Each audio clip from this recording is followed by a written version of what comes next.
वासा त्वं माता शतक्रतो बभूवेथा अधाते सुम्नमीमये।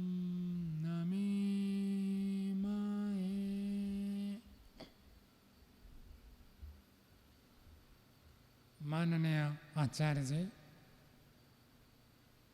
आर्य भद्र पुरुषों, मातृशक्ति प्रिय ब्रह्मचारीगण, आज श्री कृष्ण महाराज का जन्मदिन है। भारतवर्ष के इतिहास में दो महापुरुष अपने जीवन को इतना उत्कर्ष, इतना आदर्श बनाए। आज भी हजारों वर्षों के बाद भी लोगों के हृदय में वो पूजा के योग्य है। लोग हृदय से उनकी भक्ति करते हैं, पूजा करते हैं, सत्कार करते हैं, उनका जन्मदिन पालन करते हैं, उनके गुणगान करते हैं, उनके यश की प्रसिद्धि, प्रचार प्रसार आज भी किया जाता है। जो मनुष्य अपने जीवन में ईश्वर के आदेश, ईश्वर की आज्ञा, ईश्वर का आदेश, ईश्वर के नियमों को जितना अधिक पालन करता है, वही व्यक्ति इस लोक में भी प्रसिद्ध होता है और परलोक में भी उसकी सद्गति होती है। इसके लिए ज्वलंत उदाहरण के रूप में हमारे सामने हमारे महापुरुष विद्यमान है। श्री कृष्णचंद्र महाराज के जीवन को आप देखेंगे, बंदीशाला से उनका जीवन प्रारंभ हुआ और कहाँ तक उनकी पहुँच हुई, कहाँ तक उनकी उपलब्धि हुई। पूरी दुनिया में एकमात्र व्यक्ति पूज्य के रूप में उस समय पूज्य के रूप में प्रसिद्ध हुए। जन्म हुआ था बंदीशाला में, माता पिता बंदी के रूप में थे। अब ऐसी स्थिति में पैदा हो तो कल्पना नहीं कर सकता व्यक्ति कि ऐसा व्यक्ति भी कभी जीवन में उत्कर्षता को प्राप्त कर सकता है। इतिहास हम सब जानते हैं, उसकी पुनरावृत्ति नहीं करूं। केवल उनके जीवन से जो मूल प्रेरणा मिलती है उस बात पर हम थोड़ी चर्चा करते हैं। बंदीशाला से उत्पन्न होने के बाद गोपपुर में जाकर पहुंचते हैं और जानते हैं आज भी जो गोपालन करते हैं वो कम शिक्षा दीक्षा से युक्त होते हैं। उनके ऊपर दूसरे लोग शोषण करते, अत्याचार करते, यही स्थिति वहाँ पर थी। तो श्री कृष्णचंद्र महाराज बाल्यावस्था में उन सब गोपाल जो गोपपुर के निवासी थे उनको जागरूक किया कि तुम्हारा अंदर शक्ति है, तुम लोग परिश्रम करते हो, तुम लोग उत्पादन करते हो और उसका फल दूसरे लोग ले जाते। तुम जागरूक हो। न असुर आते, राक्षस आते, आक्रमण करते, दंड देते, मार देते। तो क्या आप सब डरते हैं उनसे, इसलिए वो आपको डराते हैं, आक्रमण करते हैं, आपको लूट कर ले जाते हैं। छोटे छोटे बच्चे, छोटे छोटे किशोर अवस्था के व्यक्तियों को एकत्रित किया। उनके अंदर कैसी प्रेरणा, कैसे उत्साह, सबको एकत्रित किया। कहा इस गोपपुर में जो भी अत्याचार करेगा उसका हम विरोध करेंगे। ये सांगठनिक भावना उनके अंदर बाल्यकाल से उत्पन्न हुआ और सब गोपालों को एकत्रित किया और सबका विरोध किया। कितने राक्षस आए, कितने असुर आए, कितने अत्याचारी आए, सबको उन्होंने विरोध किया। आवश्यकता हो तो उनके हत्या, उनको मारना भी स्वीकार है। ये वैदिक धर्म है। वेद कहता है दुष्टों को, अत्याचारी अन्यायकारियों को नष्ट कर देना चाहिए। और जितना आज भी जैसे सरकार टैक्स लेते हैं तो गोपपुर में ये सब घी, दूध, मक्खन उत्पन्न करते थे और मथुरा को इनको देना पड़ता था। टैक्स देना बुरी बात नहीं है, लेकिन उसके बदले में जो टैक्स लेता है इनका उपकार करे। मथुरा का अत्याचारी राजा कंस उनसे शोषण तो करता था लेकिन उनका कोई उपकार नहीं करता था। प्रजाओं का कल्याण के लिए कुछ विनियोग नहीं करता था, लेकिन उनसे धन आदाय करता था। उसको बंद किया। उनके जीवन को देखेंगे तो महानता एक पर एक आपको देखने को मिलेगा। अपने अवस्था में कंस जैसे अत्याचारी का उन्होंने विनाश किया। और संभव है यदि व्यक्ति ठान ले, लक्ष्य बना ले और इसके लिए पुरुषार्थ करे, कोई भी व्यक्ति कितना भी बड़ा दुष्ट हो, अत्याचारी हो, पापी हो, उसको समाप्त किया जा सकता है। ये श्री कृष्ण जी महाराज के जीवन से हमको प्रेरणा मिलती है। नहीं तो श्री कृष्ण की आयु और कंस की आयु देखेंगे तो आकाश पाताल अंतर है। कितने राजाओं को उन्होंने बंदी कर रखा था, कितने उनको परास्त किया था, लेकिन श्री कृष्ण जी पीछे हटने वाले नहीं थे। युद्ध में गए, उनका विनाश किया।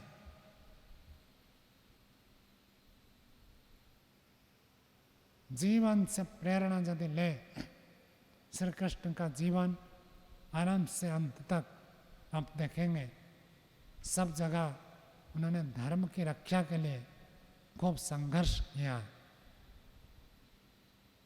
बाल्यकाल से ही जो धर्म का पक्ष है, न्याय का पक्ष है, सत्य का पक्ष है, उसको पुष्ट किया। अन्याय, अधर्म, अत्याचार का विरोध किया और जीवन के अंत तक यही कार्य किया। आज लोग श्री कृष्ण महाराज के चित्र को पूजा करते हैं, उनके चरित्र की पूजा नहीं करते। वैदिक धर्म सिखाता है चित्र के नहीं, चरित्र की पूजा करो। उनके अंदर जो बल है, जो शौर्य है, जो पराक्रम है, उसकी पूजा होनी चाहिए। दुष्टों को विरोध करने के लिए जो साहस है, वो आज मनुष्य के अंदर कम देखने को मिलता है। 2-4 दुष्ट व्यक्ति आते हैं और अच्छे सज्जन सैकड़ों होते हैं, उनको कंपा देते हैं। उपनिषद में भी आता है 100 विद्वानों को एक बलवान हिला देता है, कंपा देता है। साहस चाहिए, पराक्रम चाहिए। श्री कृष्ण महाराज के जीवन में आरंभ से ही है। आज भी यदि भारत के युवकों को, विशेषकर विद्यार्थियों को श्री कृष्ण के जीवन, श्री रामचंद्र जी का जीवन पढ़ने को दिया जाए, उनसे प्रेरणा प्राप्त करने के लिए दिया जाए, तो आज भी हमारा देश रामकृष्ण का देश बन सकता है। उनके पाठ्यक्रम में ये रखना चाहिए। इतिहास का विषय, जब कंस का निधन हुआ, जरासंध ने बार बार आक्रमण किया मथुरा के ऊपर, तो मथुरा प्रदेश में लोगों के ऊपर अत्याचार हुआ। बार बार युद्ध करे, भले हार जाए, लेकिन युद्ध करते ही बहुत हानि होती है। धन की भी हानि होती है, जनशक्ति की हानि होती है, जीवन यात्रा दुर्विसह हो जाता है, बहुत कष्ट होता है। और जरासंध हारने के बाद भी बार बार आक्रमण करता था।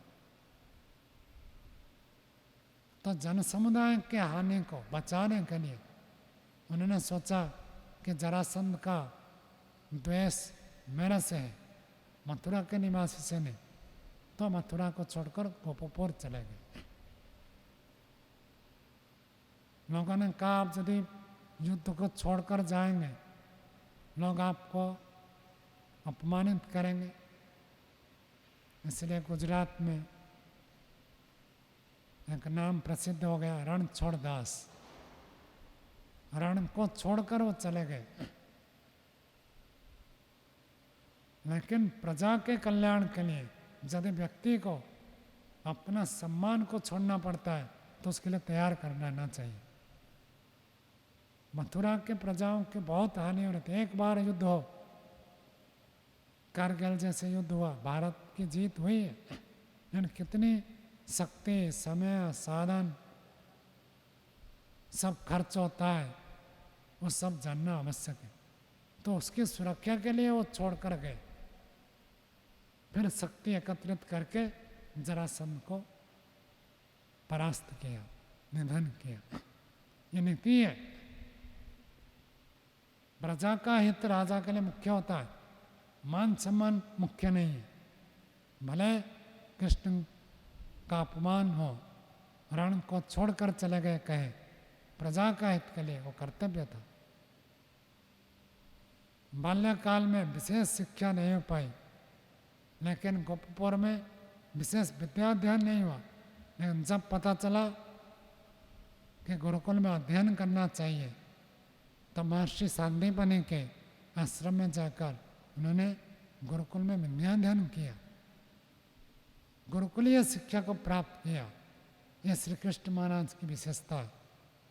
यदि वो गुरुकुल में नहीं पढ़ते, आज जितना प्रसिद्ध नहीं हो। श्री रामचंद्र जी यदि विश्वामित्र जी के पास जाकर गुरुकुल में नहीं पढ़ते, तो आज उनकी जो प्रसिद्धि है, प्रसिद्ध नहीं होती। ये गुरुकुल की शिक्षा, गुरुकुल का आचरण, व्यवहार व्यक्ति को मानव से अतिमानव बना देता है। आज कोई कल्पना नहीं कर सकता कि मैं राम जैसे बनूं, कृष्ण जैसे बनूं, मानवत्व से अतिमानवत्व को प्राप्त किए। क्यों? क्योंकि वो गुरुकुल में जाकर अध्ययन किया। गुरुकुल की यह देन है, गुरुकुल की विशेषता है, साधारण मनुष्य को महामानव में परिणत कर देता है। अनेक महापुरुष हैं, अध्यात्म के साथ यदि जोड़कर देखें, आध्यात्मिक ऊंचाई पर यदि पहुंचा हुआ कोई महापुरुष है, वो गुरुकुल का देन है। महर्षि दयानंद जीवन में कितने जगह भटकते रहे, अंत में स्वामी मिर्जानंद जी के पास पहुंचे, एक सतगुरु की प्राप्ति हुई, जीवन में आमूलचूल परिवर्तन हो गए। सतगुरु और उत्तम गुरुकुलीय शिक्षा ये मनुष्य के जीवन को कायाकल्प कर देता है, कहाँ से कहाँ पहुंचा देता है। ये श्री कृष्ण महाराज जी के जीवन में हमको देखने को मिलता है, प्रेरणा मिलती है। कितने सारे संबंध हैं, सब संबंधों का ठीक निर्वहन करते हुए, युद्ध विद्या में कुशल होते हुए, निपुण होते हुए उनके जीवन में हम देखते हैं। महाभारत युद्ध हम सब जानते हैं, लेकिन उन्होंने कहा कि जो धर्म का पक्ष है मैं उसका ही पक्ष लूंगा।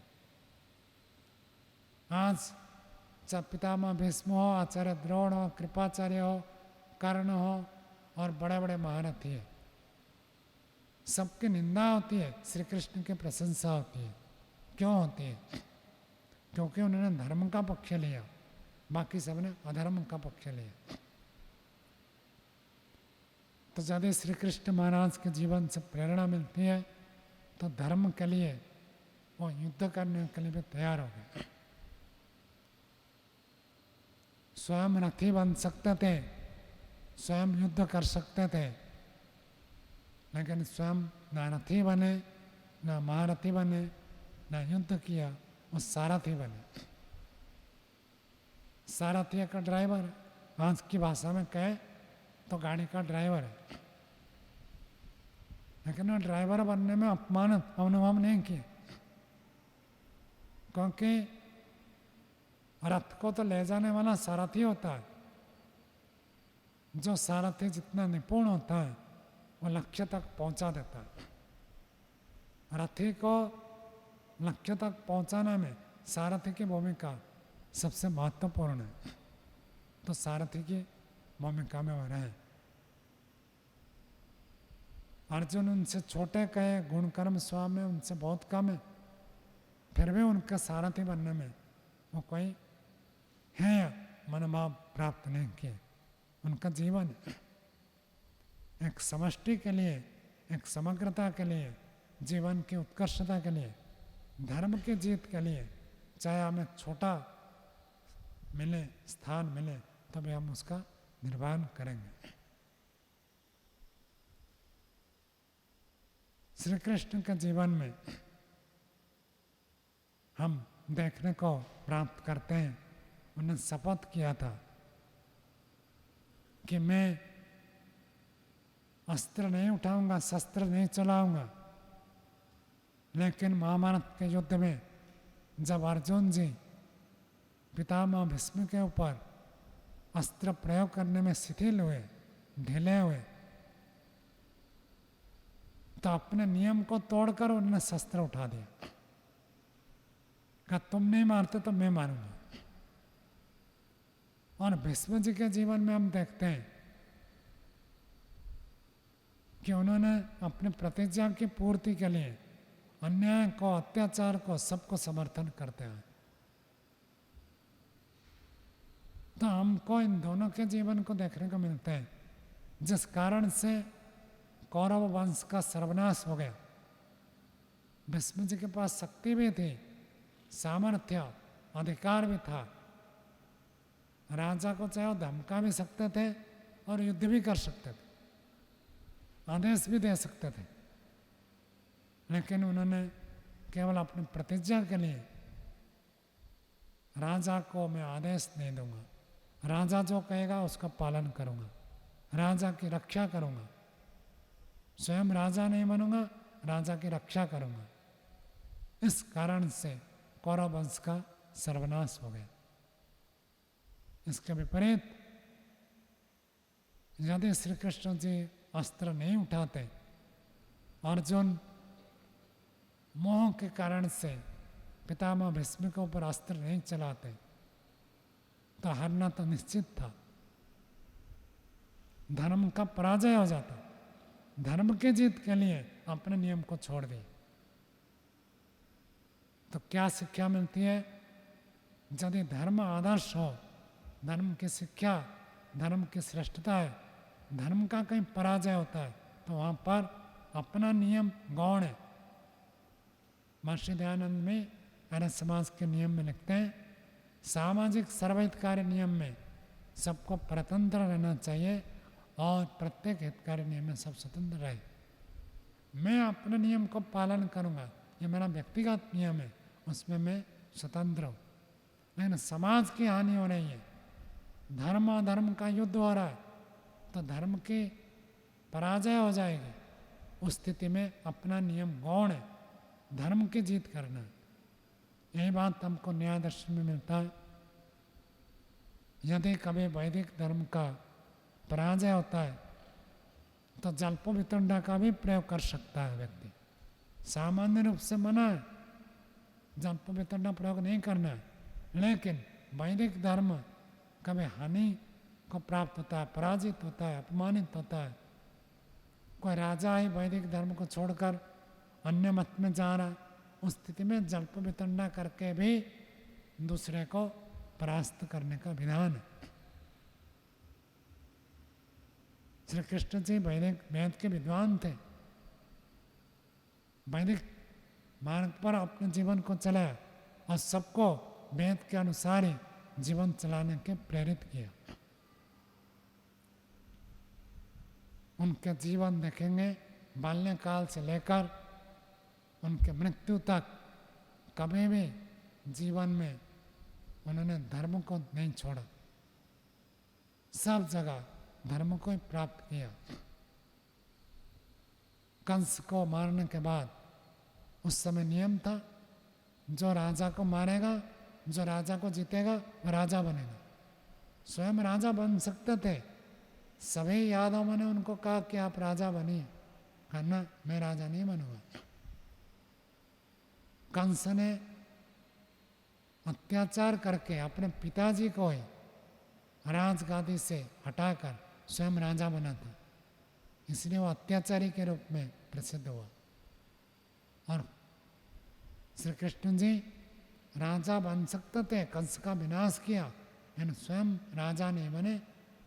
कंस के पिता उग्रसेन जी को राजा बने कि आप राजा थे, आप ही राजा रहेंगे, स्वयं राजा नहीं बने।